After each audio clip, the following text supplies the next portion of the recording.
నిన్న తమిళనాడులో మహిళలకు గుండు కొట్టించినటువంటి ఆ మాయగాడైతే దొరికాడు. పేరు సతీష్ అంట. సతీశన్.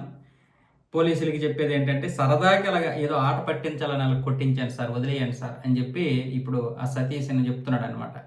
మహిళలకి ఫోన్ చేశాడు. ఎక్కడ నిన్న తమిళనాడులోని సేలం జిల్లాలోని పుదుకొత్తంబాడి అనే ఒక గ్రామంలో ఉన్నటువంటి మహిళలకి ఫోన్ చేసి, కరోనా లాంటి వ్యాధి వస్తుంది, మీరందరూ గుండు కొట్టించుకోవాలి, అలాగని ఉచితంగా ఏం కాదు, ప్రభుత్వం 15,000 నుంచి 45,000 రూపాయల వరకు మీకు ఇస్తుంది, కాబట్టి మీరు వెంటనే గుండు కొట్టించుకోండి, అలాగే మిగతా మహిళలకు కూడా చెప్పండి, నేను కూడా చెప్తానని చెప్పి నేను తహసీల్దార్ కార్యాలయం నుంచి ఫోన్ చేస్తానని చెప్పి మాయ మాటలు చెప్పాడు. వీళ్ళేమొచ్చేసి తహసీల్దార్ కార్యాలయం అనేసరికి నమ్మేసి వెంటనే గుండు కొట్టించుకున్నారు. ముగ్గురు మహిళలు వెళ్ళి గుండు కొట్టించుకొని మరో 20 మందిని సమాయత్తం చేశారు. ఆ 20 మంది కూడా ఇక గుండు కొట్టించుకోవడానికి వెళ్తున్నటువంటి సమయంలో దేనికైనా మంచిది ఉండే అప్ప ఫోన్ చేస్తాను అన్న విధంగా ఒక ఆవిడ ఫోన్ చేసిందంట.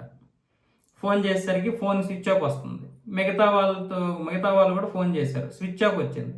దీంతో వీళ్ళకి అనుమానం వచ్చి ఆ ఊర్లో పెద్దల దగ్గరికి వెళ్ళి విషయం చెప్పేసరికి ఇదంతా మోసము, ఎవడో మిమ్మల్ని ఇలాగా గుండు కొట్టించేసాడంటే నిజంగానే గుండు కొట్టించేసాడు. తర్వాత ఏమొచ్చేసి పోలీసుల దగ్గరికి వెళ్ళి ఇన్ఫార్మ్ చేసి కంప్లైంట్ చేశారు. కంప్లైంట్ చేస్తే వాడిని పట్టుకున్నారు. ఆ ఫోన్ ఆధారంగా పట్టుకొని, అది పెద్దగా ఇదేం కాదు, వాడి ఫోన్ తోటే చేశాడు. వాడిని పట్టుకుంటే అసలు విషయం ఏంటంటే, సరదాగా అలా చేశాను సార్, గుండు కొట్టించుకుంటే ఎలా ఉంటుందో చూద్దామని చేయించాను అన్నాడు. అంటే వాళ్ళు పోలీసుల వరకు వెళ్ళరు అనుకున్నాడు. వాడి మీద మొత్తానికి ఏదో ఒక చిన్న పిటీ కేసు ఏదో పెట్టి మొత్తానికైతే చిన్న తాట తీస్తున్నారు, వదిలేయవచ్చు. కానీ అంటే ఇలాంటివి చాలామంది చేయడానికి ప్రధాన కారణం మనలో ఉన్నటువంటి ఆశ. 15,000 రూపాయలు వస్తుంది, 45,000 వరకు వస్తుంది, కానీ కనీసం 15,000 అయితే వస్తుంది కదా. గుండు కొట్టించుకుంటే 15,000 వస్తే హ్యాపీగా కొట్టుకోవచ్చు. ఒక సంవత్సరమో 2 సంవత్సరాల తర్వాత మహిళలకి వాళ్ళకి కావాల్సినంత జుట్టు వచ్చేస్తుంది. ఆ ఉద్దేశంతో పాపం మహిళలందరూ అలా అయ్యారు. కాకపోతే ముగ్గురితో ఆగిపోయింది అది.